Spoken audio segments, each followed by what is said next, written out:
Chapter 3. Not all that Mrs. Bennet, however, with the assistance of her 5 daughters, could ask on the subject, was sufficient to draw from her husband any satisfactory description of Mr. Bingley.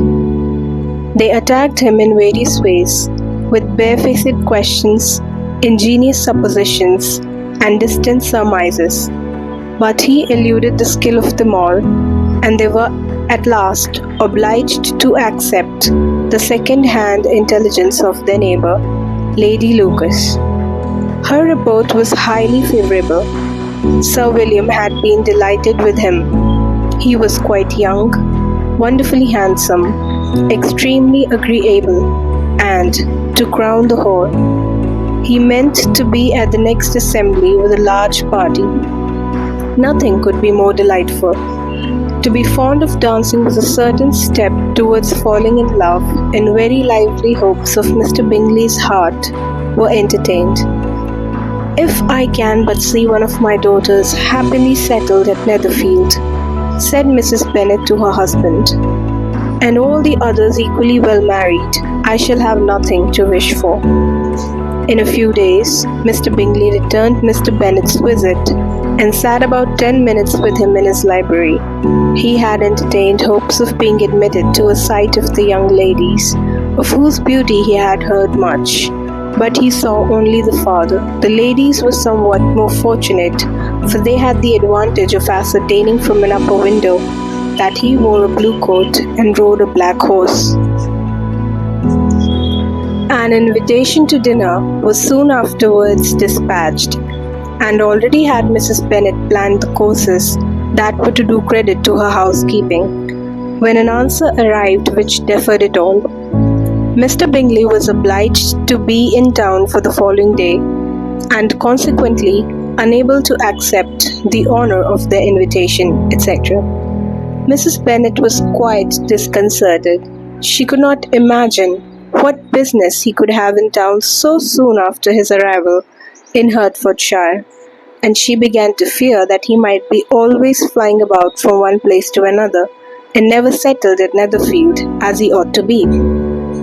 Lady Lucas quietened her fears a little by starting the idea of his being gone to London only to get a large party for the ball, and a report soon followed that Mr. Bingley was to bring 12 ladies and 7 gentlemen with him to the assembly. The girls grieved over such a number of ladies, but were comforted the day before the ball by hearing that instead of 12, he brought only 6 with him from London, his 5 sisters and a cousin. And when the party entered the assembly room, it consisted of only 5 altogether: Mr. Bingley, his 2 sisters, the husband of the eldest, and another young man. Mr. Bingley was good-looking and gentlemanlike. He had a pleasant countenance and easy, unaffected manners. His sisters were fine women, with an air of decided fashion. His brother-in-law, Mr. Hurst, mainly looked the gentleman, but his friend, Mr. Darcy, soon drew the attention of the room by his fine, tall person, handsome features, noble mien, and the report, which was in general circulation within 5 minutes after his entrance, of his having 10,000 a year. The gentlemen pronounced him to be a fine figure of a man. The ladies declared he was much handsomer than Mr. Bingley, and he was looked at with great admiration for about half the evening, till his manners gave a disgust which turned the tide of his popularity, for he was discovered to be proud, to be above his company, and above being pleased, and not all his large estate in Derbyshire could then save him from having a most forbidding, disagreeable countenance, and being unworthy to be compared with his friend. Mr. Bingley had soon made himself acquainted with all the principal people in the room. He was lively and unreserved, danced every dance, was angry that the ball closed so early, and talked of giving one himself at Netherfield.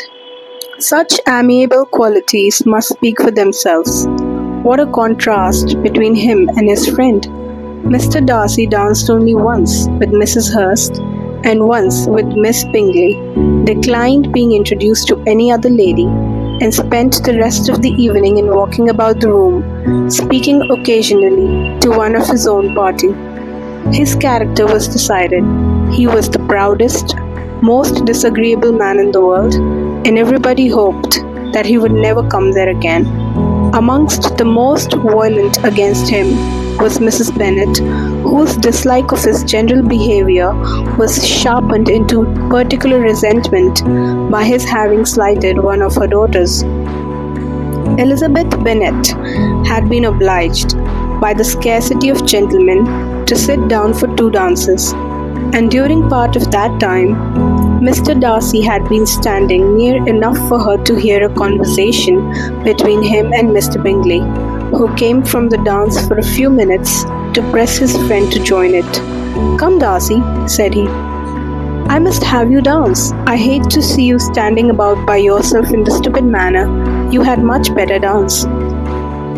"I certainly shall not. You know how I detest it, unless I am particularly acquainted with my partner.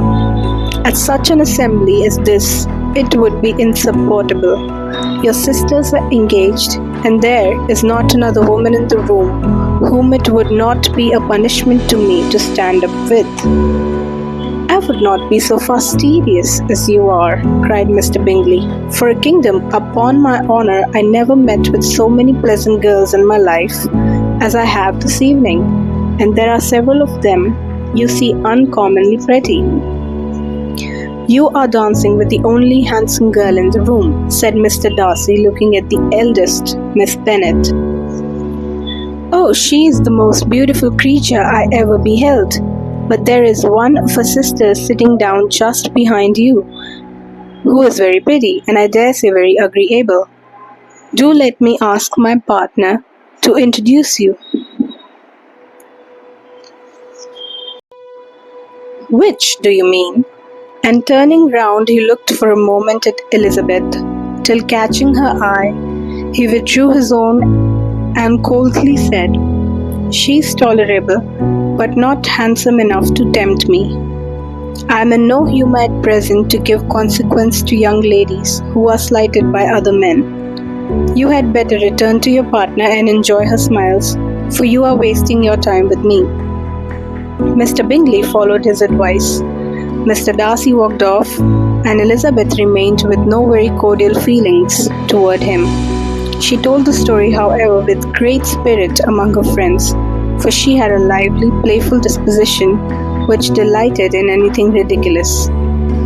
The evening altogether passed off pleasantly to the whole family. Mrs. Bennet had seen her eldest daughter much admired by the Netherfield party. Mr. Bingley had danced with her twice, and she had been distinguished by his sisters. Jane was as much gratified by this as a mother could be, though in a quieter way. Elizabeth felt Jane's pleasure. Mary had heard herself mentioned to Miss Bingley as the most accomplished girl in the neighbourhood, and Catherine and Lydia had been fortunate enough never to be without partners, which was all that they had yet learned to care for at a ball. They returned therefore in good spirits to Longbourn, the village where they lived, and of which they were the principal inhabitants. They found Mr. Bennet still up. With a book, he was regardless of time, and on the present occasion he had a good deal of curiosity as to the event of an evening which had raised such splendid expectations. He had rather hoped that his wife's views on the stranger would be disappointed, but he soon found out that he had a different story to hear. "Oh, my dear Mr. Bennet," as she entered the room, "we have had a most delightful evening, a most excellent ball. I wish you had been there. Jane was so admired. Nothing could be like it. Everybody said how well she looked, and Mr. Bingley thought her quite beautiful, and danced with her twice. Only think of that, my dear, he actually danced with her twice, and she was the only creature in the room that he asked a second time.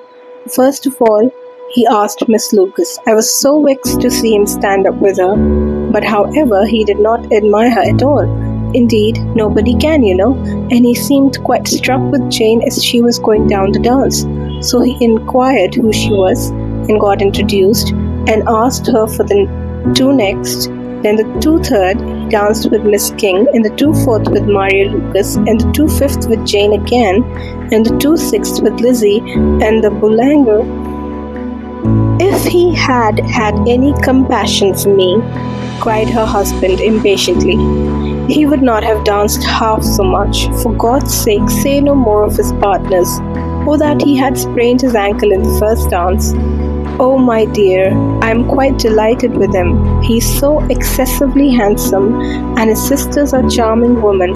I never in my life saw anything more elegant than their dresses. I dare say the lace upon Mrs. Hurst's gown. Here she was interrupted again. Mr. Bennet protested against any description of finery. She was therefore obliged to seek another branch of the subject, and related with much bitterness of spirit and some exaggeration the shocking rudeness of Mr. Darcy. But I can assure you, she added, that Lizzie does not lose much by not suiting his fancy, for he is a most disagreeable, horrid man, not at all worth pleasing, so high and so conceited that there was no enduring him. He walked there and he walked there, fancying himself so very great, not handsome enough to dance with. I wish you had been there, my dear, to have given him one of your set-downs. I quite detest the man.